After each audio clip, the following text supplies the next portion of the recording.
Hello everyone, आप सब कैसे हो? आई होप आप लोग अच्छे होंगे। तो अगर 2024 में आपको एआईबी कंप्लीट करना है आपको और एक ही बार में अटेम्प्ट निकालना है एग्जाम को, तो आपको थोड़ी सी मेहनत करनी पड़ेगी, वो भी ट्रिक के साथ में। ज़्यादा आपको मेहनत भी नहीं करनी पड़ेगी और आप पास भी हो जाओगे। और आपको स्कोर कितना चाहिए? 40 और 45। तो देखिए, जैसे 3 साल आपने उसमें वेस्ट किए हैं एलएलबी में पढ़ाई करके, अब ये बस एक एग्जाम आपको निकालना है। किसी तरीके से आप लोग निकाल लीजिए जिससे कि आपकी एलएलबी बर्बाद ना हो, क्योंकि अगर इसमें सिर्फ 3 अटेम्प्ट का चांस रहता है, बाकी फिर उसके बाद में अगेन आप जब करवाओगे रजिस्ट्रेशन, फिर उसके बाद में आपको फिर से दोबारा मतलब एआईबी आपको कंप्लीट करनी ही पड़ेगी। बहुत ज़रूरी हो गया एआईबी कंप्लीट करना। तो इसलिए आपको बस ये समझ लीजिए कि आपको कंप्लीट करना है तो आपको मिनिमम दिन का आधा घंटा 1 घंटा तो आपको देना ही पड़ेगा। अभी तो एग्ज़ाम अभी आ नहीं रहे हैं, लेकिन जिस दिन से अगर डेट अगर आ जाएगी तो आप उस दिन से बस पढ़ाई स्टार्ट कर देना 1 घंटे के लिए, तो आपका 100% क्लियर हो जाएगा। और जो मैं ट्रिक बताऊंगी वो 100% देखिए। एआईबी की परीक्षा पास करने की ट्रिक बहुत आसान है, ठीक है। तो आपको क्या करना है, कौन इसमें डिवीजन बनानी, कोई डिवीजन तो बनानी नहीं है, बस आपको स्कोर कंप्लीट करना है। बट आपके जैसे 40 और 45 का स्कोर है, ठीक है, तो आप ये मान के चलिए कि आपको 55 या 60 के अबव आपको कंप्लीट करके रखना है कि इतने मार्क्स मेरे आ जाएंगे तो आपका 100% निकल ही जाएगा। देखिए, ये हमने इसलिए बोला है क्योंकि जो पढ़ने वाले स्टूडेंट हैं वो तो उनको तो आ ही जाएगा, क्योंकि अगर देखो जो पढ़ाई करेंगे तो 100% आपका होगा। और इस बार क्या हुआ है, जो 7 क्वेश्चन डिलीट हुए हैं और 5 चेंज किए गए, उस पर बहुत बुरा असर पड़ा स्टूडेंट के ऊपर। पास होते होते समझो फेल हो गए वो स्टूडेंट। तो उन लोगों के लिए भी वीडियो ये है। तो देखिए, आपको क्या करना है, अब की बार बेयर एक्ट में वैसे जो विदाउट नोट वाले होते वही ले जाना अलाउ रहता है, ठीक है। तो आपको देखो, पहले क्या होता था, पहले हम लोग नकल लेके जाते थे, सबने की होगी, कोई चिट बना के जरूर ले जाता होगा एलएलबी में, या फिर जैसे धारा वगैरह लिख लेते थे, या कुछ मतलब कोटेशन वगैरह लिख लेते, डेफिनेशन छोटी मोटी लिख लेते थे, जिससे कि वो फ्रंट में रहे और अच्छा दिखे, मतलब इसलिए होता था। तो इसी तरीके से अब तो आपको नकल की भी छूट है कि आप बुक भी ले जा सकते हो, तो उसके लिए भी तो आपको कुछ ना कुछ तो करना पड़ेगा ना।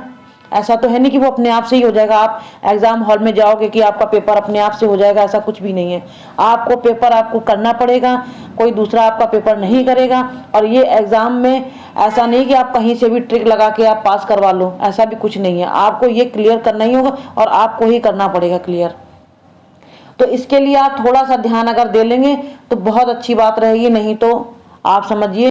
देखिए, जब आप वहाँ पे नंबर 1 में है, सबसे पहले हम इसीलिए उसको रख रहे हैं जिससे कि आपको आसानी से समझ में आ जाए। देखिए, जब बेयर एक्ट आप ले जाओगे वहाँ पे, तो आप देखिए डेली जब प्रैक्टिस करेंगे तभी ये सब हो पाएगा आपके साथ में। देखिए, आप एक पेंसिल से या मार्कर से आप वो कर सकते हो, लाइट वाला जो मार्कर होता है या पेंसिल्स होती है उसको अंडरलाइन कर लीजिए। जो मेन धाराएं हैं, जैसे वो वीडियो में आपको बताते रहेंगे, जो मेन चीजें हैं वो आपको ध्यान देना, वो अंडरलाइन कर लेनी है। तो हम क्या करेंगे, अभी कुछ दिन के बाद में आपको पूरा जैसे जो इंडेक्स पेज है वो आपको हम समझाना स्टार्ट कर देंगे कि इसमें क्या है। क्योंकि खुद से जब पढ़ते हैं तो वो नहीं रिवीजन होता है, जब खुद दूसरा कोई बताता है या कोई क्लासेस में बताता है तो वो जल्दी आ जाता है। तो इसलिए वो चीज़ हम आपको बताएंगे, ठीक है। और आपको क्या करना, एग्जाम पैटर्न को समझना होगा कि कैसा मतलब ना एग्जाम होने वाला, कैसा क्या नहीं होने वाला, सारी चीज़ें आपको समझनी होगी। सिलेबस को बहुत ध्यान से पढ़ना होगा क्योंकि नेशनल लेवल से ये एग्जाम होता है, ठीक है। स्टडी शेड्यूल आपको बनाना पड़ेगा कि आपको मिनिमम रात में या दिन में जितने भी टाइम आप अगर जॉब करते हैं, आप प्रैक्टिस करते हैं, तो उसके लिए आप शाम को टाइम दें, क्योंकि 4 बजे के बाद में कोर्ट बंद हो जाती है। और मतलब 1 घंटा और एक्स्ट्रा मान के चलते, तो 8 बजे भी आप स्टार्ट करोगे, खाना पीना खा लोगे, 9 बजे भी स्टार्ट करोगे, तब भी 1 घंटा आप डेली अगर देंगे तो बहुत अच्छे से आपका हो जाएगा। आप एक रूटीन बना लीजिए। फिर ऑनलाइन क्लासेस भी आप ले सकते हो कि जैसे आपने आने के बाद में जब आपका शेड्यूल बन जाएगा तो अपने आप आपको लगेगा कि हम पढ़ें, क्योंकि खुद से तो देखो ये सब चीज़ें नहीं हो पाती, क्योंकि पढ़ना अब दूसरा कोई पढ़ाता है तो जल्दी समझ में आ जाता है। तो क्लास से आप लीजिए और एमसीक्यू बेस्ड ज़्यादा क्वेश्चन अटेंड करिए, जिससे कि आपको 1-2 घंटा आपको मिनिमम देना ही चाहिए। अगर एमसीक्यू है तो आप 50 क्वेश्चन एमसीक्यू आप डेली करिए, तो आपको दिमाग में भी चलता रहेगा कि हाँ क्या आने वाला क्या नहीं आने वाला। और उसको अगर हो जाए तो हो सके तो आप नोट्स बना लीजिए। अगर नोट्स ना बना पाए तो आप बेयर एक्ट में उसको टिक करते जाइए उन लाइंस को, जैसे जब पढ़िए आपको। और बेयर एक्ट आपको ज़रूर रखना है। अगर ना हो तो आप उसको जो इंडेक्स पेज होता है उसका फोटोकॉपी करवा लीजिए, उसी से आपको काफ़ी क्वेश्चन आपको मिल जाएंगे उससे। और प्रैक्टिस जरूर करें। प्रैक्टिस करने के लिए आपको क्या करना होगा कि जो पिछले साल के जो एग्ज़ाम पेपर हैं उनको आपको प्रैक्टिस करना होगा। इससे क्या होगा, आप जब बेयर एक्ट से उसको ढूंढेंगे ना तो आपकी स्पीड बन जाएगी, आपको इतना टाइम वहाँ पे नहीं लगेगा एग्ज़ाम हॉल में करने के लिए।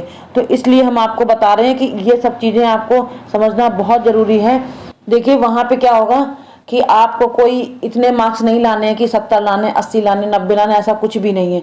आपको बस एक से 60 के अब चलिए कि 60 आपके ठीक हो जाए। और कौन कौन से आपको बेयर एक्ट आपको लेने हैं, जो जैसे 8 नंबर के हैं, 10 नंबर के हैं, 4 नंबर के हैं, ये कुछ जो बेयर एक्ट हैं उनको जरूर आपको रीड करना है। जैसे जैसे आपका कॉन्स्टिट्यूशन लॉ हो गया, सीपीसी हो गया, सीआरपीसी हो गया, आईपीसी हो गया, फैमिली लॉ हो गया, एविडेंस हो गया, और वो एक और है कौन सा, हाँ एडवोकेट एक्ट, वो तो जरूर कर लेना। उसमें से भी 3-4 क्वेश्चन वो डायरेक्ट बेस्ड क्वेश्चन आते हैं, मतलब जैसे सेक्शन दिए रहेंगे।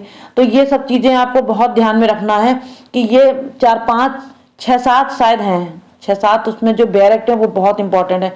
बस उनको ही लेके चलिए आप, कि आपको इसमें से बहुत सारे क्वेश्चन मिल जाएंगे। क्योंकि 50 क्वेश्चन क्या रहते हैं, वो सेक्शन वाइज रहते हैं, चाहे वो क्वेश्चन में दे दें या फिर जो ऑब्जेक्टिव रहते हैं उसमें दे देंगे आपको। ये इस टाइप के क्वेश्चन उसमें आ जाते हैं। तो आपको क्या करना है, 50 क्वेश्चन तो ये कवर ही हो जाएंगे, ठीक है।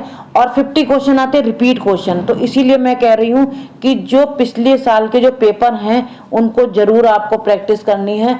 अगर नहीं होगा तो मैं वीडियो अपलोड करूंगी, तो वो आप देख सकते हैं। अगर कहेंगे तो आप कमेंट करेंगे तो मुझे।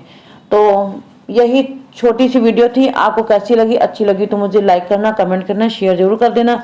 मिलते हैं नेक्स्ट वीडियो में। Thanks for watching.